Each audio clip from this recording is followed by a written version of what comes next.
सत्यम जी, आज जो सुनवाई हो रही थी, बहस हो रही थी, उसमें राधा कृष्णन साहब जो मॉनिटरिंग कमेटी जो बनाई थी सुप्रीम कोर्ट ने, हाई पावर कमेटी उसको कहते हैं, उसके अध्यक्ष हैं, वो स्वयं आए थे सुप्रीम कोर्ट और उन्होंने ये रखना शुरू किया कि क्या क्या हम रिफॉर्म कर रहे हैं। और उन्होंने ये भी बताया कि जो हाई पावर कमेटी है उसने लॉन्ग टर्म के लिए 35 सिफारिशें की हैं और शॉर्ट टर्म के लिए 60 सिफारिशें की, और उन्होंने बताना भी शुरू किया कि ये है और हो रहा है।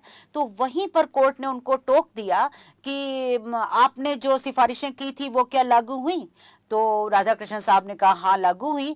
तो फिर उनका दूसरा सवाल था तो क्या आप मॉनिटरिंग कर रहे हैं उसकी? इन्होंने कहा हाँ कर रहे हैं।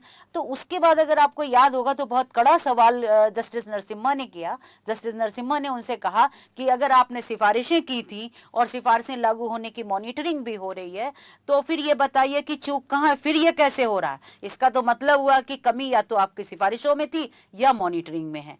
आप इसको कैसे देख रहे हैं इस चीज को? वहीं पे अगर मैम माला जी बात करें हम, तो वहीं पे सवाल आया अकाउंटेबिलिटी की। इसी सब दौर पे जब बात लगातार चल रही थी तो बराबर जो है जस्टिस नरसिम्हा का बार बार इस बात पे फोर्स था कि सिंगल अकाउंटेबिलिटी जब तक तय नहीं होगी तब तक जो है क्या बोलते हैं क्लियर पिक्चर नहीं मिलेगा।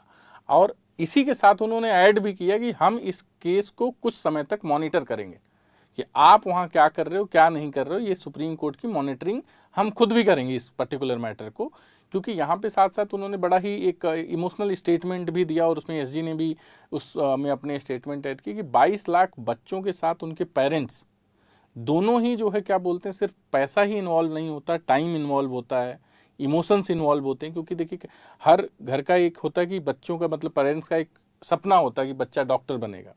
उस चीज़ को भी वो पहलू भी सामने आया इसमें निकल करके। जस्टिस नरसिम्हा ने बोला, जिसपे एसजी ने ऐड करते हुए बोला कि we are dealing with the youth, तो हम जो है इसको प्राइम मिनिस्टर के जो है सुपरविजन में कर रहे हैं, हम ऐसा नहीं कि इसको हल्के में लिए हुए हैं। और उस पर इसी चीज़ को उन्होंने ऐड करते हुए बोला कि प्राइम मिनिस्टर खुद इसको निगरानी कर रहे हैं। वो तो सभी दोनों पक्ष ही इस बात पे राजी थे कि इससे बच्चे जो हैं वो बहुत हर्ट हो रहे हैं, उनका भविष्य दांव पर लगा हुआ है।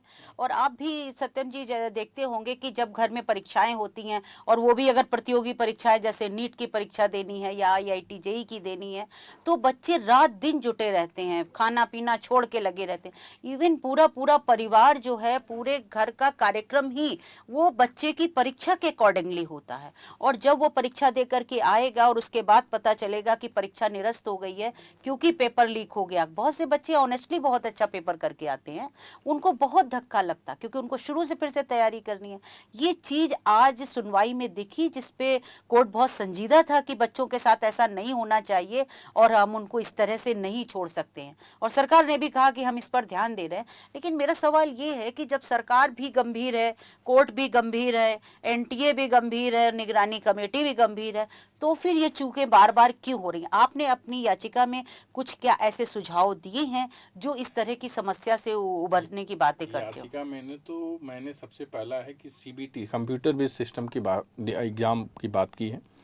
साथ ही साथ मैंने एनटीए को डिजॉल्व करने की बात की, क्योंकि एनटीए को जब ले आया गया तो उसको लाने का पर्पज था कि ट्रांसपेरेंसी हो, पेपर लीक के मामले रुके। 2017 से एनटीए आया, 2019 आते ही एक साल की कूलिंग पीरियड के बाद पहला पेपर लीक 2019, दूसरा 21, तीसरा 24 में कमेटी बन गई, उसके बाद भी नहीं रुका तीसरा, उसके बाद 2026 जस्ट आफ्टर कमेटी।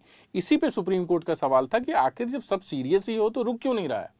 उससे भी बात अगर देखें तो जो है बाकी एग्जाम्स की बात कर लें हम, UGC NET, SSC CGL, JE, मतलब एनटीए ने जितने भी एग्जाम, और एनटीए में और इसमें ऐड करा दूं कि एनटीए एक एनजीओ है, कोई सरकार की बनाई हुई बॉडी नहीं है, कोई लेजिस्लेटिव बॉडी नहीं है कि जिस पे है। तो हमारा डिमांड था कि एनटीए को रीस्ट्रक्चर करिए या तो प्रॉपर इसको डिजॉल्व करिए, डिजॉल्व करके आप एक नई बॉडी ले आइए जिससे प्रॉपर तरीके से जिम्मेदारी हो।